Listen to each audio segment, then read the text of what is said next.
حج کا تلبیہ۔ پہلی حدیث عبداللہ ابن عمر رضی اللہ عنہما بیان کرتے ہیں کہ رسول اللہ صلی اللہ علیہ وسلم حج میں یوں تلبیہ کہا کرتے تھے: لبیک اللہم لبیک، میں حاضر ہوں اے اللہ میں حاضر ہوں، لبیک لا شریک لک لبیک، میں حاضر ہوں اے اللہ آپ کا کوئی شریک نہیں، میں حاضر ہوں، ان الحمد، بے شک تمام طرح کی تعریفیں، والنعمت، اور تمام نعمتیں، لک والملک، اور تمام بادشاہت سب آپ ہی کی ہے، لا شریک لک، آپ کا کوئی شریک نہیں ہے۔ دیکھیے صحیح بخاری حدیث رقم 5915۔ دوسری حدیث ابو ہریرہ رضی اللہ عنہ بیان کرتے ہیں کہ رسول اللہ صلی اللہ علیہ وسلم نے اپنے تلبیہ میں یہ کلمات کہے: لبیک الہ الحق لبیک، حاضر ہوں اے سچے معبود اللہ میں حاضر ہوں۔ دیکھیے سنن نسائی حدیث رقم 4572 اور سنن ابن ماجہ حدیث رقم 2920۔ تلبیہ بلند آواز سے کہیں۔ پہلی حدیث سائب ابن خلاد رضی اللہ عنہ بیان کرتے ہیں کہ رسول اللہ صلی اللہ علیہ وسلم نے فرمایا: جبرائیل علیہ السلام میرے پاس آئے اور مجھے حکم دیا کہ میں اپنے اصحاب کو بلند آواز سے تلبیہ کہنے کا حکم دوں۔ دیکھیے سنن ابی داؤد حدیث رقم 1814 اور سنن ترمذی حدیث رقم 829۔ دوسری حدیث ابو ہریرہ رضی اللہ عنہ سے روایت ہے کہ رسول اللہ صلی اللہ علیہ وسلم نے فرمایا: جبرائیل علیہ السلام نے مجھے بآواز بلند تلبیہ کہنے کا حکم دیا، اس لیے کہ یہ حج کے شعار یعنی امتیازی اعمال میں سے ہے۔ دیکھیے صحیح ابن خزیمہ حدیث رقم 2630۔ تلبیہ کی فضیلت۔ سہل ابن سعد رضی اللہ عنہ سے روایت ہے کہ رسول اللہ صلی اللہ علیہ وسلم نے فرمایا: جو تلبیہ کہنے والا بھی تلبیہ کہتا ہے تو اس کے دائیں بائیں جو بھی درخت اور پتھر ہے وہ تلبیہ پکارتے ہیں، حتیٰ کہ یہ سلسلہ دائیں بائیں جانب سے تمام زمین میں پھیل جاتا ہے۔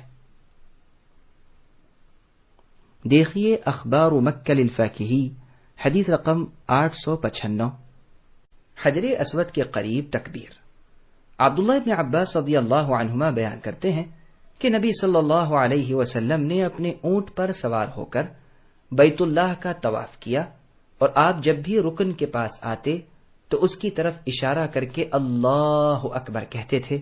دیکھیے صحیح بخاری حدیث رقم 1632۔ وقوف عرفہ یعنی عرفے میں ٹھہراؤ کے دوران کی دعا۔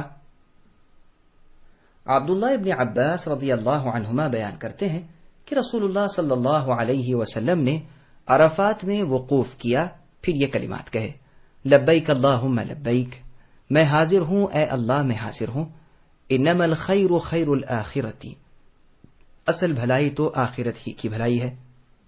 دیکھیے المنتقى لابن الجارود حدیث رقم 470 اور صحیح ابن خزیمہ حدیث رقم 2831۔ صفا اور مروہ پر وقوف یعنی اس پر ٹھہراؤ کی دعا۔ جابر رضی اللہ عنہ بیان کرتے ہیں کہ جب نبی صلی اللہ علیہ وسلم صفا کی پہاڑی پر پہنچے تو فرمایا: ان صفا والمروۃ من شعائر اللہ، صفا اور مروہ یہ دونوں پہاڑیاں اللہ کی نشانیوں میں سے ہیں، میں اس سے ابتدا کرتا ہوں جس سے اللہ نے ابتدا کی ہے۔ چنانچہ رسول اللہ نے صفا نامی پہاڑی سے ابتدا کی، سعی کی، اس پر چڑھے یہاں تک کہ بیت اللہ کو دیکھا، آپ نے قبلے کی طرف منہ کیا، اللہ کی توحید اور بڑائی بیان کی، پھر فرمایا: لا الہ الا اللہ وحدہ، اللہ کے سوا کوئی عبادت کے لائق نہیں، وہ اکیلے ہیں، لا شریک لہ، ان کا کوئی شریک نہیں، لہ الملک، بادشاہت انہی کے لیے ہے، ولہ الحمد، اور سب طرح کی حمد و تعریف بھی انہی کے لیے ہے، وہو علی کل شیء قدیر، اور اللہ تعالیٰ ہر اس کام کے کرنے پر پوری قدرت رکھتے ہیں جو اللہ کی شان ہے۔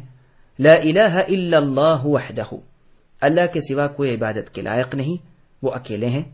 انجز وعدہ، اللہ نے اپنا وعدہ پورا کر دکھایا۔ ونصر عبدہ، اور اپنے بندے کی مدد کی۔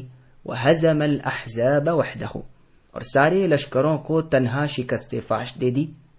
پھر ان کے درمیان یعنی صفا اور مروہ کے درمیان دعا کی اور اسی طرح 3 بار کہا. پھر مروہ کی طرف اترے اور وہاں بھی اسی طرح کیا.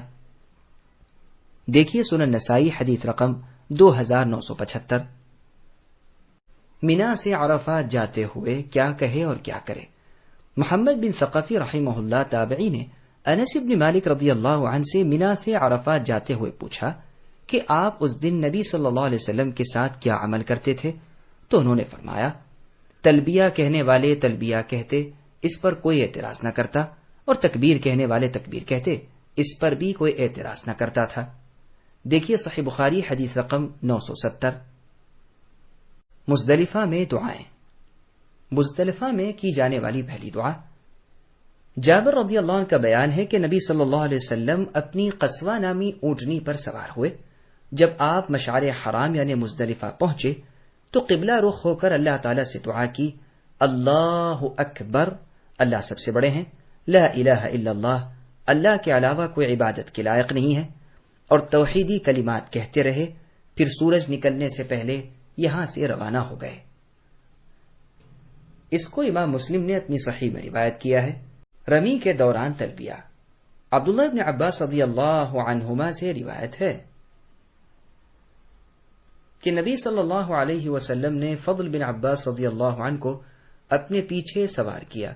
فضل رضی اللہ عنہ نے خبر دی کہ رسول اللہ صلی اللہ علیہ وسلم کو کنکریاں مارنے تک برابر لبیک پکارتے رہے.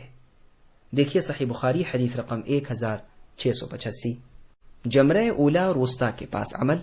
عبداللہ ابن عمر رضی اللہ عنہما بیان کرتے ہیں کہ رسول اللہ صلی اللہ علیہ وسلم جب جمرہ کو کنکریاں مارتے جو مینا کی مسجد کے نزدیک ہے تو 7 کنکریاں مارتے اور ہر کنکری کے ساتھ اللہ اکبر کہتے یعنی اللہ سب سے بڑے ہیں. پھر آگے بڑھتے اور قبلہ رخ کھڑے ہو کر دونوں ہاتھ اٹھا کر دعا کرتے. یہاں رسول اللہ بہت دیر تک کھڑے رہتے. پھر جمرہ ثانیہ یعنی وسطی کے پاس آتے. یہاں بھی 7 کنکریاں مارتے اور ہر کنکری کے ساتھ اللہ اکبر کہتے یعنی اللہ سب سے بڑے ہیں. پھر بائیں طرف نالے کی طرف اتر جاتے اور وہاں بھی قبلہ رخ کھڑے ہوتے اور ہاتھوں کو اٹھا کر دعا کرتے رہتے. پھر جمرہ عقبہ کے پاس آتے. یہاں بھی 7 کنکریاں مارتے اور ہر کنکری کے ساتھ اللہ اکبر کہتے. اس کے بعد واپس ہو جاتے. یہاں آپ دعا کے لیے نہیں ٹھہرتے تھے. دیکھیے صحیح بخاری حدیث رقم 1753. رمی میں ہر کنکری کے ساتھ تکبیر. عبد الرحمن بن یزید رحمہ اللہ سے روایت ہے کہ جب عبداللہ ابن مسعود رضی اللہ عنہ جمرہ عقبہ کے پاس آئے تو وادی کے نشیب میں گئے، کعبے کی طرف منہ کیا اور جمرہ عقبہ کو اپنی دائیں طرف کیا.